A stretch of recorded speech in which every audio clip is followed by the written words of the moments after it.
All right, in order not to lose more time, and I believe that people will move in slowly. Good afternoon, welcome back. I hope you had some inspiring discussions during the breakout sessions. For those who are joining only now, my name is Vera Benedetta and I'm the head of the Foreign and Security Policy Division here at Heinrich-Böll Foundation. As we move into the final segment of this conference, it is my great privilege to introduce our next keynote speaker. We are very honored to welcome Dr. Benedetta Berti, Secretary General of the NATO Parliamentary Assembly. Dr. Berti uniquely combines the perspective of a senior practitioner working at the heart of NATO with that of an internationally recognized scholar. Before assuming her position as Secretary General last year, she served as a Director of Policy Planning in the Office of the Secretary General at NATO. She also holds numerous academic positions, including as a visiting professor at the College of Europe, a senior fellow at the Foreign Policy Research Institute, and a TED Senior Fellow, to name just a few. She's also the author of several books and is widely published in leading international journals and media outlets. We're deeply honored to have someone who so seamlessly bridges the worlds of academia and policy with us today to speak on the critical issue of resilience. We're excited to hear your insights, followed by a brief Q&A, which will be facilitated by the director of our Brussels office, Roderick Kefferpütz. Please join me in welcoming Dr. Benedetta Berti to the stage.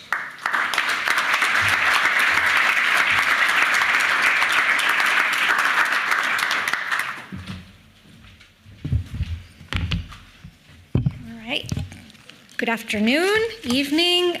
Thank you for that kind introduction. I'm afraid you set the bar quite high, so let's see if I don't disappoint. But thank you for inviting me here today. It's a pleasure. And it's particularly a pleasure to have been asked to talk about a topic that I think is particularly important. And that is, how do we build more resilient societies, democracies, and ultimately citizens against what I would call is an increasingly more complex and dangerous security environment.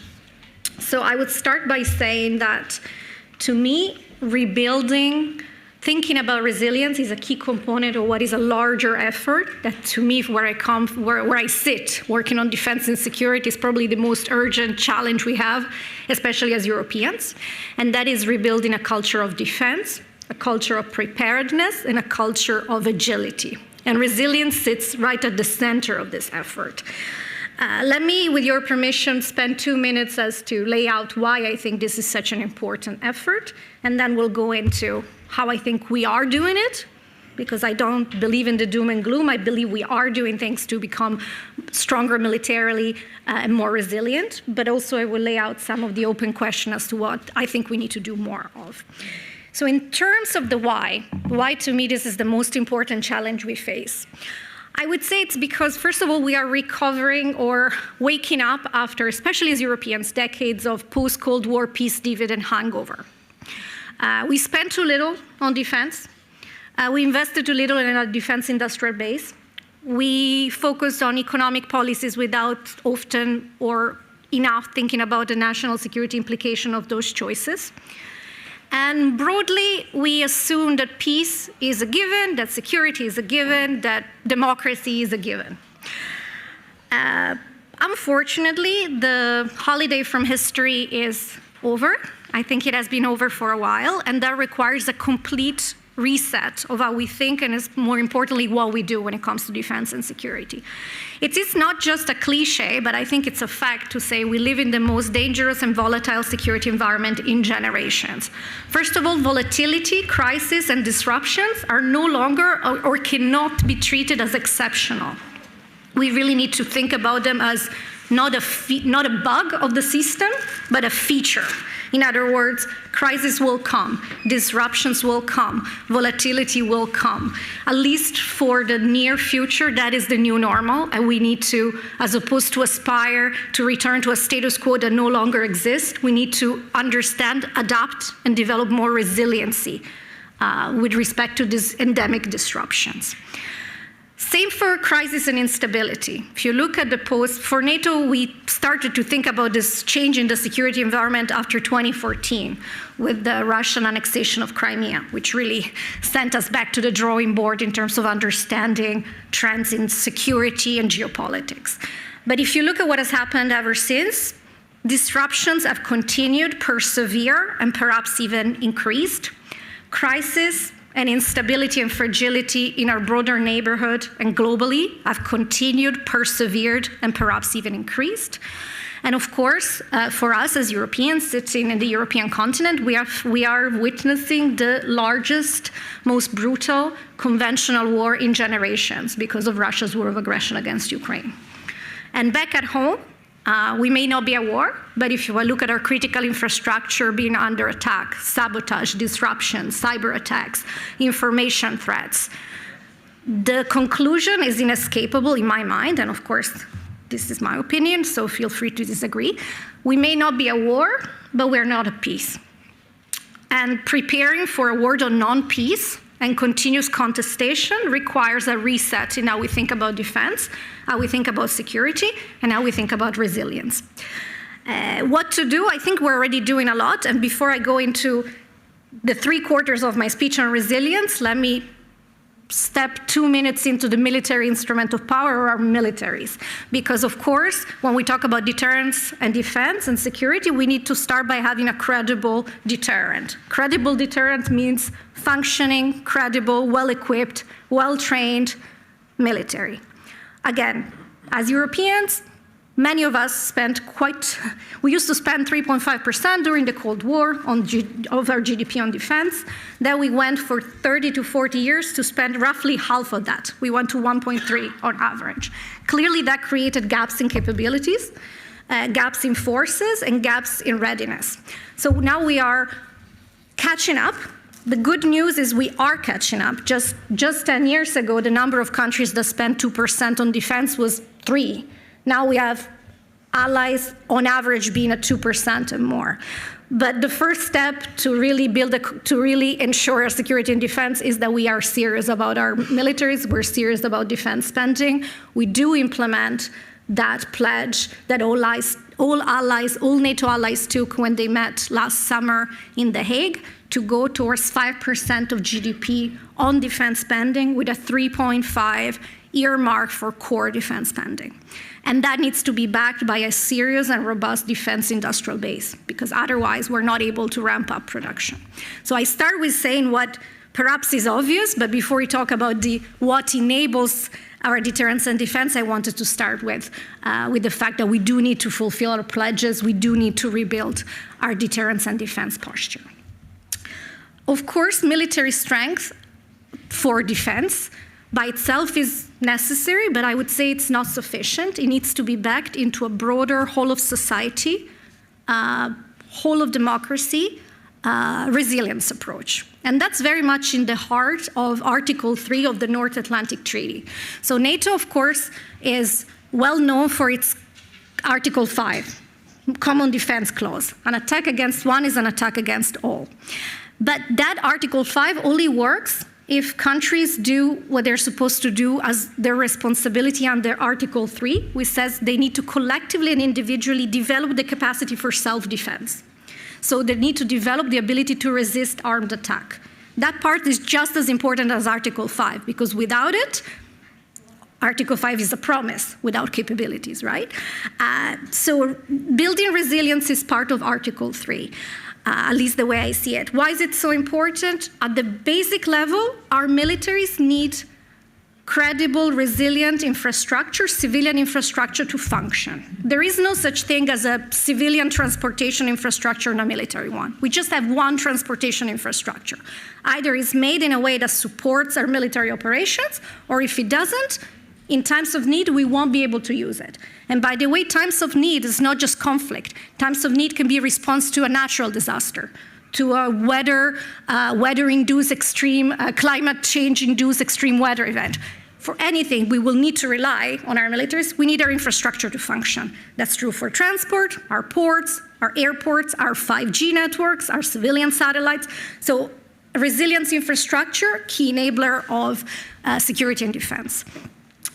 In a less, I would say, literal way, our militaries also need to depend and rely and have a relationship with our societies. In other words, one of the ways our adversaries try to undermine our security is by what I would say winning without fighting. That is, how to undermine our own sense of self, our own cohesion, our own resolve, and our own fate in our own systems and democracies. And there you can have very good militaries with very good capabilities. But if your society is not ready to back that effort, if you don't have that link, then of course that's also going to result in a weaker response. So resilient societies are the core of how you do defense sustainably. And then I would also say, from a security perspective, we see that our adversaries, our opponents, states and non-states, really use all the tools in their toolbox to undermine our security. So that it's not, so from undersea cables being cut, to airports being disrupted with drone incursions, from cybersecurity attacks affecting our railway systems, to energy blackmail after the beginning of Russia's war of aggression in 2022, relying on our excessive dependency on Russian oil and gas. The list is long. And that means that in a world where everything can be weaponized, resiliency of critical infrastructure, resiliency of key assets, resilience of our democratic systems becomes in itself a really important way to defend our democracy and our security. So what do we do? And what we are doing, right? Because I don't want to give the impression that nothing is being done on building resilience. That will be simply incorrect. But I would say the first test and the first effort that I would put our effort on, and I say this now for the past few months, also working with parliaments, with the parliaments of 32 NATO allies and partners, and thinking about how do we strengthen resilience within citizens. And that also goes from thinking about the mindset. Again, from a mindset of seeking stability to a mindset of managing uncertainty, from a mindset of avoiding risk to a mindset of navigating risk and sometimes using them as opportunities. Mindset is really important for resilience. Mindset is really important for defense. And there is no better example of this than our Ukrainian friends, under attack day in and day out and showing tremendous bravery and resilience in the face of aggression. Why? Because they understand the stakes and they understand that what they have is worth fighting for. And that's something that I think we also need to discuss very openly in our own society, because flawed as they may be, they're absolutely worth fighting for. Secondly, and that's a little bit more less political and more practical, we need to strengthen our own standards and directives so that we have a critical infrastructure that is safe, secure, resilient, diversified, and redundant. Now, for example, at NATO, we do this for many years now. We talk about having baseline requirements. They essentially set minimum requirements for what you need to do individually as a nation in order to have continuity of government, continuity of essential services, ability for your civilians to support military operations in times of crisis, so that if the worst comes, whatever that looks like, your country, your society is able to continue to function. And those requirements look at energy supplies, food and water supplies, telecommunications, including 5G, transportation, continuity of government, including the health sector. So those baseline requirements, we work with countries to then translate them into specific objectives and then national plans. Now that's important also for political leaders, because plans, requirements can be great, but if they're just on paper, they're not going to work. So that's when we need political leaders, civil society, to make sure that those policies are implemented, whether nationally or through the European Union, so that when attacks come to our critical infrastructure, because they will come, we are in a better position to recover and respond.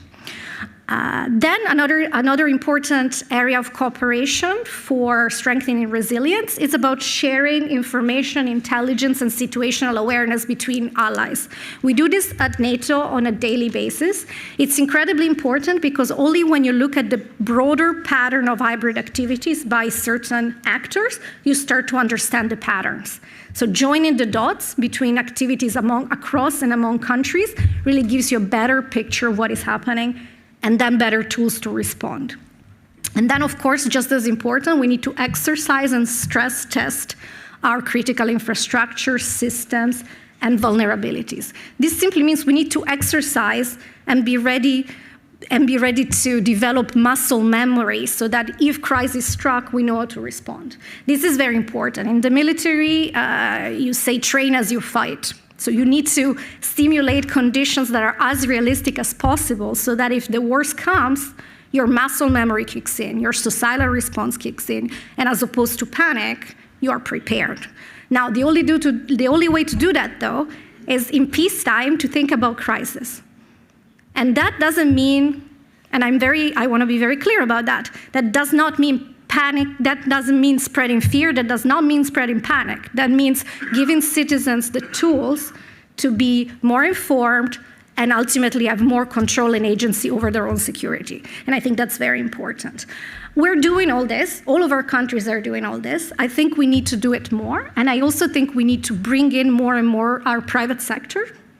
That's extremely important. For example, when we discuss how to better respond and be resilient against attacks to our undersea cables, something we work very closely on at NATO. It would be unthinkable to do that without the commercial operators who actually own those undersea cables. Without them as active, engaged stakeholders, we're not going to be able to really ensure the whole of society response we're looking for. So all of these issues, I think all of these policies are incredibly important in addition to mindset and cultural change to really get to a stronger, more resilient critical infrastructure societies and democracies. We also need to, I would also emphasize that it's just as important to broaden the definition of what critical dependencies and vulnerabilities are. We shouldn't just look for potential algorithms that could be hacked or codes that could be used by the adversaries. We should also look at economic vulnerabilities, one-sided dependencies that can be weaponized and used for coercion. And for example, again, the clear case for us European, I think, was the beginning of Russia's war against Ukraine and the attempt by the Russian Federation to use our dependency on oil and gas as energy blackmail. And if I look at, for example, our current dependencies on, let's say, critical rare earths or critical raw materials, which are essential for defense production, and I see our one-sided strategic dependency, I also worry that that could in the future become a leverage for coercion or expose some of our vulnerabilities. So I think it's important we also have that conversation about economic resilience as a key component of deterrence. So all of this, when we do all of this, what we're doing is preparing our societies to respond, react, recover from shocks, crises, and conflicts. And in doing that, we are contributing to our own deterrence. Because traditionally, when we think about deterrence, which is, of course, how to prevent others from inflicting harm upon us, one of the key aspects of deterrence is deterrence by denial, which means you deter your aggressor, but essentially telling them it's not worth attacking us because we are pretty strong and your attack is not going to work. And that's what the resilience is about. It's about hardening our infrastructure, hardening our societies, hardening our democracies to reduce the risk of attack. Now, last word before we go to the Q&A, I would say resilience is key and is a key component of deterrence, but I think I would be remiss if I didn't point out that deterrence is not just about denial. Deterrence is not just about making ourselves more difficult to attack. Deterrence is also about punishment, which is about imposing cost on the adversary. That is something that has been difficult to discuss, and at the risk of being controversial, I would say credible deterrence, for example, against an aggressive revisionist power like Putin's Russia, needs to be a combination of credible deterrence by denial, as well as imposing cost and creating strategic dilemmas for the adversary. So we should be less shy about using our own assets and instruments of power to create dilemmas on the adversary, just like they create dilemmas on us. That's, of course, another point that I look forward to discussing in the Q&A. But in a nutshell, to conclude, I know that you had a whole day discussing deterrence, defense, and security. I think that in itself is a sign of the profound strategic shift that is occurring within our society. Just a few years ago, let me tell you, there were not many invitations to come and give a keynote on critical infrastructure or procurement or ammunition. It was just me and my 3 friends. And now there's a whole room of people engaged, involved. We may have disagreements on how do we get there. Gibt es ganze Perhaps, I don't know, we'll see. But I think we have a clear sense that there is a heightened risk. There are heightened vulnerabilities, and there is a challenge that we need to meet in order to preserve our freedom and democracy. And I think that in itself is cause for progress and at least recognizing that that's happening. And I stop here. Thank you.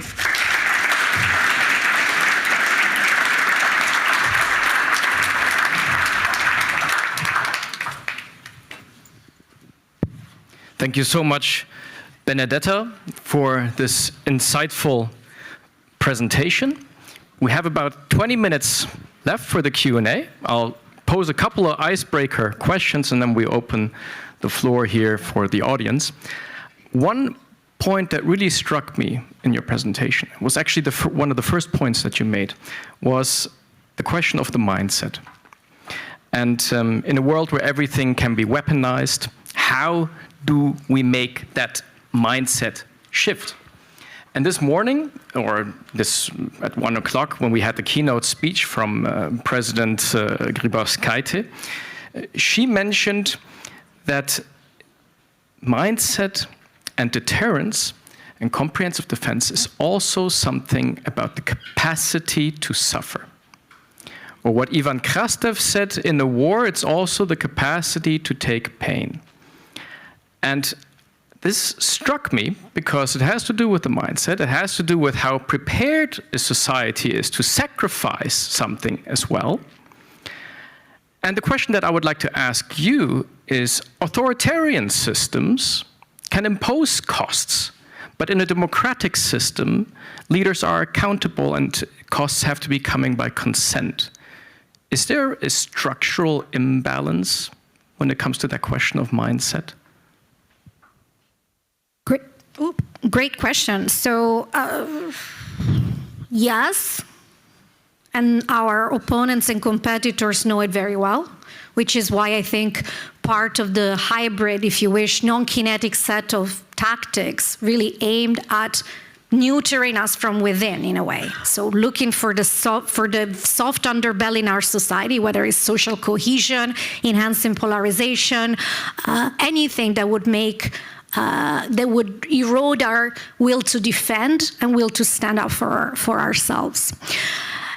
At the same time, and I think we should also be very mindful not to overblow the advantages of authoritarian systems. So it is true that, of course, in a system like Putin's Russia, where there's no accountability and citizens' voice count for nothing, you can take decisions much more quicker.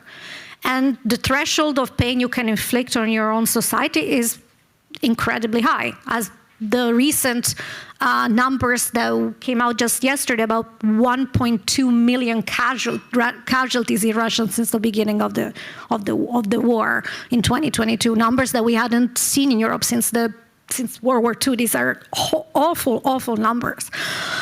At the same time, yes, it's true they can be faster. Their society has to withstand more pain because they have no alternative. But there's also a lot of flaws. For example, decision-making when there's no debate and no discussion can be quite suboptimal. President Putin went into Ukraine thinking that he would win in a week, that the Ukrainians had no will to fight and no capabilities, and years later, they learned that that was really completely flawed information. That's one. Innovation, creativity, the ability to leap forward, that's tied to freedom. And I think it remains the case. And that's already something that I think we have and gives us a strategic advantage. And then the last point that comes to mind,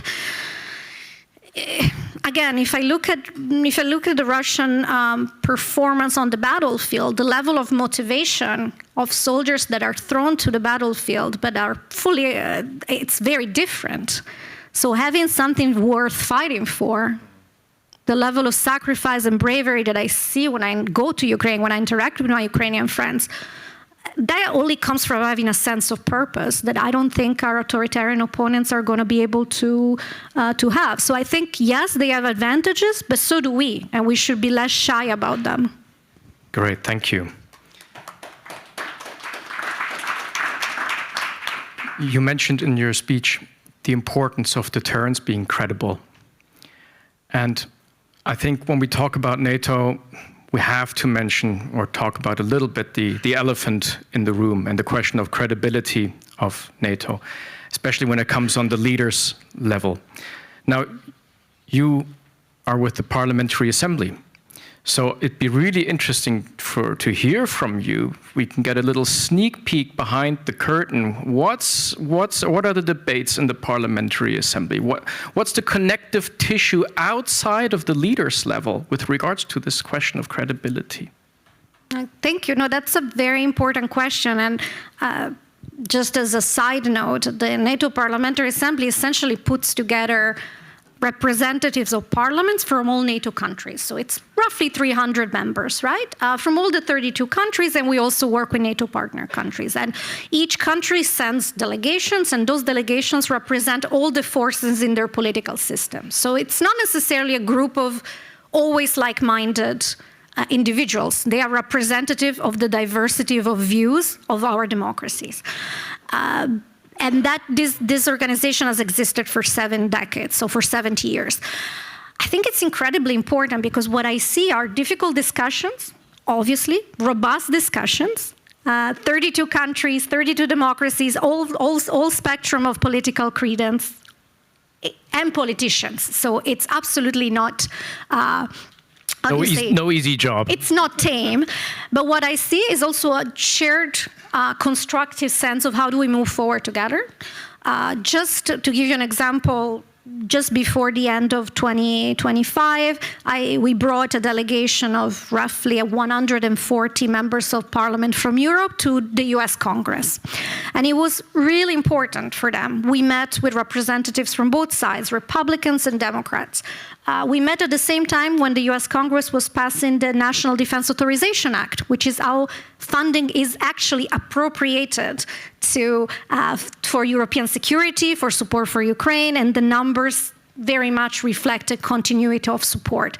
And it was so important to hear from both sides of the aisle, reaffirm commitment to European and transatlantic ties, commitment to continuing support in Ukraine, and commitment to wanting a strong and functioning NATO as not just because, not to be nice, but as a good way to back their own strategic interest. That said, there was also a clear message, and that's not a new message, and it's a message that I think it's also quite fair, that the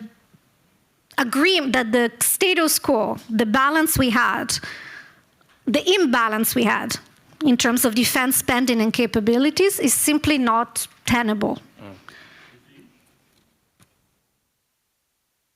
Not tenable? Not tenable. No, sorry. I thought it was a problem with translation. No, it's a problem with what I'm saying. That's okay. That we can deal with. If it's translation, I can stop. And that's a clear message. And I think as Europeans, we also understand. And that's why there was that defense investment plan to go to 5% of GDP. And that's why the direction of travel for a transatlantic alliance that remains solid in the future is one where Europeans do more, but not just a little more, much more. When I look at the future of NATO, I see European-led NATO. I see European allies in Canada in charge or with the primary responsibility for the deterrence and defense of our continent. with US support, so not without the United States, with the United States and in NATO, but the balance to me has to shift. And we heard that loud and clear. To me, that's also in our interest as European. More control, more agency, more ownership, more responsibility. So I don't see that necessarily as a bad thing, as long as we do it. Otherwise, we have some gaps. We got some homework to do, that's for sure. Yeah. All right, I'll open up the floor for 1 or 2 questions. I'll take the young lady there, and then you, sir. Thank you so much for your remarks. My name is Alexandra von Volteus. I'm a student at the Hertie School currently, and I'm also working at the Peace Research Institute Frankfurt. So you mentioned that you are happy to talk more about this, so here I go. You talked about deterrence by denial versus deterrence by punishment, which you argued NATO should also be more involved in. So my question naturally is, what deterrence by punishment strategies do you realistically have in mind? So I assume you don't mean like a European deterrent suitcase traveling around Europe, but maybe also in the conventional sphere, and how could that be aligned with NATO members' idea of a defensive alliance, and also problems of decision-making unity? And then we have the gentleman there, yes. Many thanks. Long ago, somebody called me a gentleman. Thanks for that. My name is Ralf Süthoff, Berlin think tank Center for Humanitarian Action. I would like to raise one question, very impressive, very detailed on security and defense strategies. My question, however, would be, to which extent would you think we need also to discuss in a broader defense and security dimension? We have a development where we see challenges in great terms in the defense side, the traditional way. But for example, if you just take the German context, it's just 2-3 years ago, there has been developed a national security strategy highlighting all its other dimensions on the climate side, on the development side, on the human security side. While I think many civil society representatives are pretty pragmatic these days, saying, well, okay, we forget about the old promise by the Green Party, by the way, we would have one-to-one rise in spending on both sides. That's over, and for good reasons it's over. But what we see now is that the priority, how to focus on security and defense, is quite traditional, apart from saying it's also a comprehensive approach for society, for civil prevention.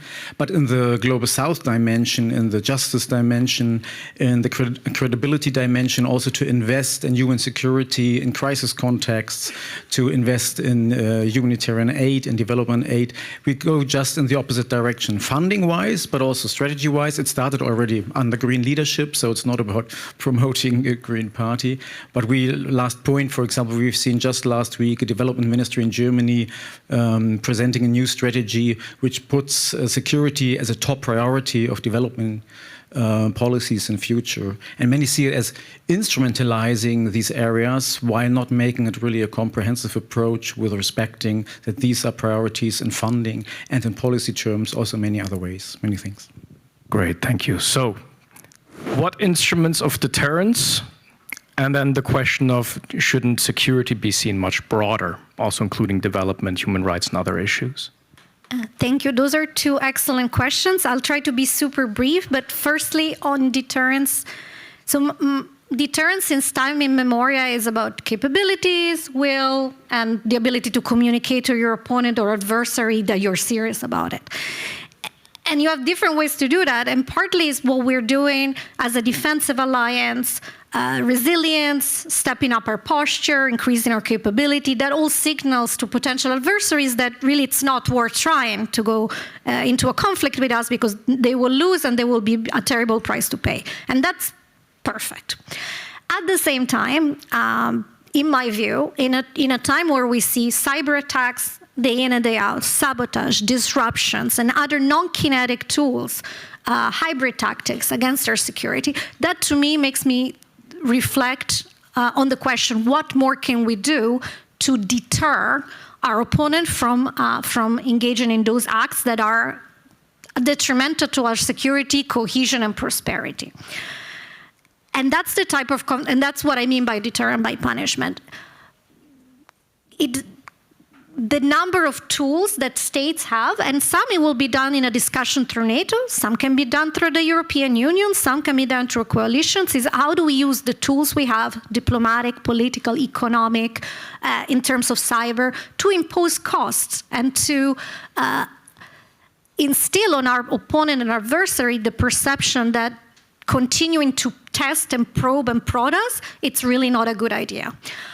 Clearly, we need to do that in a responsible way, managing risk. Nobody wants confrontation, but at the same time, and this is take it or leave it, I fear that when we are in increasingly more escalatory hybrid attacks that are not met with any significant response, I fear that that only invites more aggression. So I feel that by trying to avoid responding for fear of escalation, we might end up inadvertently going up the escalation ladder. So my call is not to be defensive. My call is to, how do we use all the instruments we have to really create more dilemmas and signal clearly to our adversaries that this cannot continue, because it's really an unstable and, to me, very dangerous trajectory. NATO will not be necessarily the place to do everything. For example, the European Union has economic tools, sanctions. Great. The platform, to me, is less important than the fact that I think we need to do more of that. I hope that that clarifies a little bit. And the second question, I don't disagree. I don't disagree that when we think about security as a complex term, and it encompasses multifaceted dimensions. And my speech and my point of view reflects a particular organization and a particular point and a particular part of the puzzle. My piece of the puzzle is security, is the defense, is collective defense. That is a piece of the puzzle that we neglected for a few decades. So my call is, given that the fact that we have a war raging on our continent, we can no longer do that, we need to invest more. I wouldn't frame that as meaning nothing else is important. I would say for NATO, right now, that is our priority. Does that mean that nothing else that is happening in foreign defense and security sphere stops to matter? Absolutely not. Does it mean that it's not important to contribute to stability, especially in regions of strategic interest? Because if instability comes, that will have a humanitarian, economic, political, and security cost. So I do fully believe that. I also think that right now we have a very focused mission as NATO, and we also have very specific set of tools when it comes to stabilization and stability and post-conflict reconstruction. We have the security piece, which is essential, because without security, you don't have development, you don't have economic prosperity, you don't have justice, you don't have human rights, but it's only one piece. Clearly, that piece alone will not solve everything, but without that piece, I'm not sure you can do the rest. So I am very conscious that I'm only providing one piece of the puzzle, because that's my piece, but I wouldn't construct this in a Manichaean way, meaning if you do this, everything else goes away. I wish that the word was as simple, but unfortunately we are facing with simultaneous threats and challenges, some kinetic, some not kinetic, and that requires really, unfortunately, to walk and chew gum, as our American friends say. Benedetta, thank you so much. We've come to the end, but I want to ask you one last question and maybe end a bit on a positive, optimistic note. When we talk about resilience, we always talk threats, risks, challenges. Is there something like a positive vision of resilience? Yes. I wouldn't say that talking about you're protecting yourself, you're protecting your society, you're protecting your citizens, you're protecting your democracies and your way of life because they're worth preserving. So that, to me, that is an aspirational vision. When we look at the founding treaty on NATO, what is the vision? To preserve peace, to preserve stability, to preserve prosperity, to preserve democracy, rule of law, and individual liberties for our citizens. That is why we are doing all this. So I think it's very important, actually, to close with a positive note. There is a positive agenda to me, and it's not just preserving, it's renewing, re-energizing. I personally think that the discussion around a culture of defense can also be helpful to talk about responsibility, ownership, involvement of civilians and citizens more into our building a collective ethos. That's more personal opinion, take it or leave it, but I think, yes, of course, we need to do this for a reason, and maybe we should start with that, and that's something that it's always obvious to me when I come back, when I go to Ukraine and meet my Ukrainian friends. What is it, what we're doing this for, and what's the price of actually not having security? And that really ties into what the President earlier said when she talked about responsibility of citizens as well. Benedetta, thank you so much for this conversation and sharing your insights with us.